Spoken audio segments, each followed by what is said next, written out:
தேவரெல்லாம் ஒன்று சேர்ந்து அதாவது நரசிம்மருடைய பாபம் ஆங்கார பாபம் தீரல. அப்போ இதோ கங்கை, இந்த கங்கையில இப்பொழுது நரசிம்மர் குதிக்கிறாங்க. அங்க தண்ணி கொண்டு வராதோ உட்காருண்ணா. இல்ல எதாவது உடம்போட ஊத்தணும். இல்ல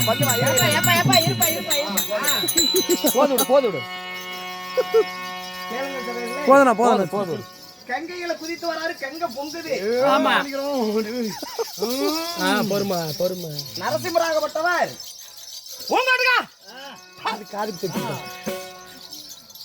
கங்கையில குதிக்கிறார். கங்கை பொங்கி எழுந்திருக்குது. அப்போ தேவாதி தேவரெல்லாம் பார்த்தாங்க.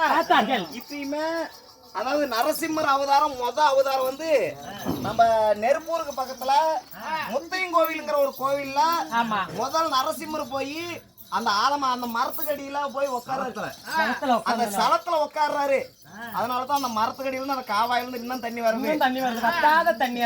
அதுதான் வத்தாத தண்ணி. அந்த முத்தையன் கோவில்ல அந்த நரசிம்மர் கோவிலுக்கு சென்று காத்து கருப்பு கந்திச்சு ஓமல் பேய் பிசாசு மந்திரம் தந்திரம் செய்வன கோளாறு எந்த ஒரு கஷ்ட நஷ்டமா இருந்தாலும் அந்த நரசிம்மருடைய பாதத்தை தொட்டு கும்பிட்டால் குடும்பத்தில் உள்ள கஷ்டங்கள் நீங்குமா? கேளுங்கள் சபையர்களே. எம்பெருமாளாகிய கண்ணன் 3 அவதாரம் எடுத்து 4வது தூணிலே நரசிம்ம அவதாரம் எடுத்துள்ளார். இந்த தூணிலே நரசிம்ம அவதாரம் எடுத்துள்ளார். உங்க கையில் உள்ள காணிக்கை 5 ரூபா 10 ரூபா 20 ரூபா 50 ரூபா 100 ரூபா எவ்வளவு இருந்தாலும் சரி நரசிம்மருக்கு போட்டு விட்டு அவருடைய பாதத்தை தொட்டு கும்பிட்டீங்கன்னா குடும்பத்தில் உள்ள காத்து கருப்பு கந்திஷ்டி ஓமல் பேய் பிசாசு மந்திரம் தந்திரம் செய்வன கோளாறு எந்த ஒரு கஷ்ட நஷ்டமா இருந்தாலும் நீங்கிறோம். காசு இருந்தாலும் சரி இல்லைனாலும் சரி அப்படியே வாங்க சாமி.